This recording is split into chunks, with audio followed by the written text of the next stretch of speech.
on the way back, I called my wife. I said, "You're not gonna like this, but So buy this." you guys mentioned you're frugal. So how hard of a pitch was that? I mean, how was that family decision made? It's not. That's a business decision. That's what I classify it as. I love that. Yeah. How not to tell your wife that you guys bought a farm. This was CJ Garrett from Kansas, and he shares a really fun story about how he bought his first parcel and how he explained it to his wife. But it all ended up really interesting. Hope you guys enjoyed this clip from the Land Podcast. Here we go. Have you bought a parcel like this is solely for recreation? This is solely for my enjoyment, and obviously it's a long-term hold. But have you purchased one of those yet? I have, yeah. So March of 21, I actually closed on my very first piece. And what's funny is I actually went to see that piece as an investment or development deal. It was marketed so poorly. Okay. One of the worst marketing posts I've ever seen. Okay. Like truthfully, right? And I got to looking at it, and there's only 3 pictures, and the pictures were like the agent was standing in the asphalt road, and he took one picture down the road and one picture down the road on the street side. Yep. And that's it. So, and in the pictures, it looked grass, like mowed grass. But then when you look at the details of it, it's like topography, hilly, like, terrain, whatever. And then it's like heavily wooded. And I'm over here scratching my head like this is like a puzzle for me. I'm like, you're saying that it's hilly and wooded, but yet the pictures are of asphalt and looks like a golf course grass. Mm-hmm. So I spent a bunch of time, found that, called the guy, and he sent me an aerial map. And as soon as I saw an aerial map, I'm like, man, this is dynamite. I draw a line down the middle of it. I'll split it. It's going to be perfect. So I hop in my truck and I drove. It's 30 minutes from my house, and I drove out there. And as soon as I pulled in, I stopped and I looked at it, and I was like, oh my gosh. And then I got out and I walked it, and it just got better and better and better. And so when I got back to the truck, like deer sign, or just potential, or what were you seeing that excited you so much? So my preferred terrain, or my preferred area that I like to hunt deer, and it's just because what I know is big timber, steep terrain. Like that's the stuff that's attractive to me. Most of my deer I've killed in the timber. So that's all I know. So when I pull up to this piece, just as an example, I pull up, it's 20-acre overgrown hayfield with a bunch of reeds and Johnson grass, totally been neglected, right? It's got a creek that runs through it. But when you're looking at it, there's a huge bluff of timber, and it's as far as you can see, left and right, as far as you can see. And I pull up the aerial map and I start looking at it, and there's not a road for 1.25 miles behind it. Okay. And it's all timber. And then it connects to these big tracks, right? Mm-hmm. And there's ag on the tracks behind it. And I was like, man, this is looking good, Yeah. That's an interesting point right there. I always get automatically more excited when here in Illinois, everything is basically 1 mile by 1 mile. Everything's 640s. And sometimes there's even a dirt road between those. Anytime I find a farm that skips that, and maybe it's a 2 by 1 mile or a 2 mile by 2 mile, always instantly excites me quite a bit more. And I've hunted a lot of those over the years, and they're substantially better because usually it's associated with larger tracks. Yeah. And so the other thing that was really attractive on this piece is when I looked at it on Onyx, to the south of me is actually a county lake. So there's a huge, I don't know how big the lake is, honestly, maybe 35-acre lake, I would say. You can boat on it. And there's some area that you can even ski, a small area, but it's kind of like a fishing, kayak type lake. But they own a pretty big tract of ground, and it's got some habitat and stuff around it. So I'm looking at it going, okay, I got a little bit of a sanctuary to the south. To the north of me is big timber. It's back behind me is big timber. So it just started lining up. It started checking boxes, and all of a sudden I went from developer and investor to like, man, maybe this is the one I actually keep. So then I got in the timber and I started walking it. And it was just like beat down trails. I mean, this is end of February or March. Perfect time to walk it.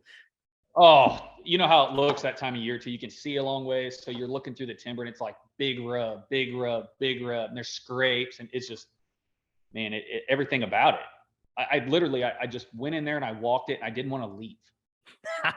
Yeah. I called my wife and I said, on the way back, I called my wife. I said, you're not going to like this, but so buy this. You guys mentioned you're frugal. So how hard of a pitch was that? I mean, how was that family decision made? It's not. That's a business decision. That's what I classify it as. I love that. Yeah. I mean, you're not wrong, which brings up another point. How did you and your wife discuss that? Because I think this is a conversation a lot of people have, where maybe in more scenarios, the husband's really excited to buy it, and the wife's like, okay, how do we justify this crazy purchase to chase deer? Well, so I bought this through a business. Okay. So I have I have different LLCs set up. So I actually had money in another account from a deal that I had sold, right? So it helps you to start the conversation when you're coming into it with profits from a previously successful. Great point. Right. Yep. My wife is very, very supportive of what I do. It's unbelievable. And I don't know how, because I'll give you a short story. The first piece I ever invested in myself, I saw a tract of ground, 1 acre lot here in DeSoto, and I saw it hit the MLS, and I looked at it and I was like, that's too good to be true.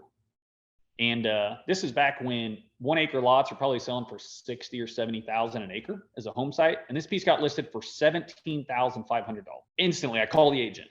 Agent answers the phone. He's 100 years old. And I'm like, hey, what's the situation with this? And he's like, oh, these people bought it in 1970. This guy lives south of town an hour. The agent, he's not familiar with the market, whatever. And I'm like, is there anything you know about it? He's like, we've talked to the city, and I don't think it's buildable because it's 0.96 acres. And in order to have a septic, you have to have 1 acre. So I'm like, I'm going to go look at it. I'm interested, right? So I go on the way, I call my city building official here who I know. I call him and I go, what is the deal with this lot? He's like, I already told that guy it's buildable, but because of the size, you can't build some crazy mansion on it because you're not going to have enough room for lateral fields, whatever. He's like, but you can build a good sized house on it. And I said, what about it being, 0.96 or whatever it was? He goes, well, that's inside the right of way. We count to the center of the street. So it's a gross acre. So I don't know why he keeps saying that. He's like, but I had the conversation with him. He just didn't understand it. I go, okay, great. So I pull up, I look at it. This thing is overgrown, brushy. You can't walk 2 feet in it. The brush is at the road. Yeah. I pulled up on Onyx and I look at the topo and I start, envisioning it. And I go, okay, well, if I clear this, I put a house right here, I'll get a daylight basement. So I call the guy, I go, okay, I'll buy it. So I just wrote up a deal, whatever. He was like, okay. The next day I get it under contract. Now, keep in mind, this is a different time in my life. I literally had $25,000 in my checking account. I wrote an offer for $17,000 and I never asked my wife. Okay. Don't recommend this. Okay. So the next day I lived in Shawnee at this time. My wife and I are coming to DeSoto for whatever reason. We're in the car and I drive her by and she's not really paying attention. She's never been in this neck of the woods. I pull in this little neighborhood and I pull up and here's this overgrown, brushy lot with this rusted out sign from real estate brokers that's never heard of. And I go, what do you think of this piece? She looks up, she's on her phone. She looks up from her phone she looks at it like disgusted, like shakes her head.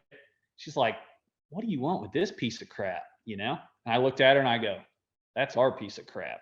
She thought I was kidding. She's like, no, seriously. And I'm like, no, honey, I'm serious. Oh, that was a bad dinner with the family that night. But I penciled it all out for her and she was like, you know what am I going to say now? Yeah. We bought that piece for $17,000. I paid an excavator. I pushed all the trees. We burned it, cleaned it up. I overseeded it. Probably had $3,000 in it. So I was in it for 20 grand. And on the 12-month and 1 day, I listed it and we sold it for 75 grand. Hard to argue that. Man, that was the start of it all. And then I rolled that in another piece. And that's kind of what started my adventure in this investing process. I hope you guys enjoyed this. My name is Jake Hofer, and I'm a real estate agent out of the state of Illinois. And it's my goal to help 100 people buy their first farm. Been doing that with the Land Podcast and clips like this every single Thursday and Saturday that are released here on the channel. And to be one of those 100 people, all you have to do is, if you're in the state of Illinois and I can help you, I'd be happy to do so. Number 2, if you want to get connected with someone that can help you, reach out and I'll be happy to get you in contact with an agent that I would personally do business with. And the last one is, if you just simply learn something from the content we're putting out or you get inspired to take action, I want to know, get you out of that spreadsheet. I'm on a mission to help 100 people. Until next time, see ya.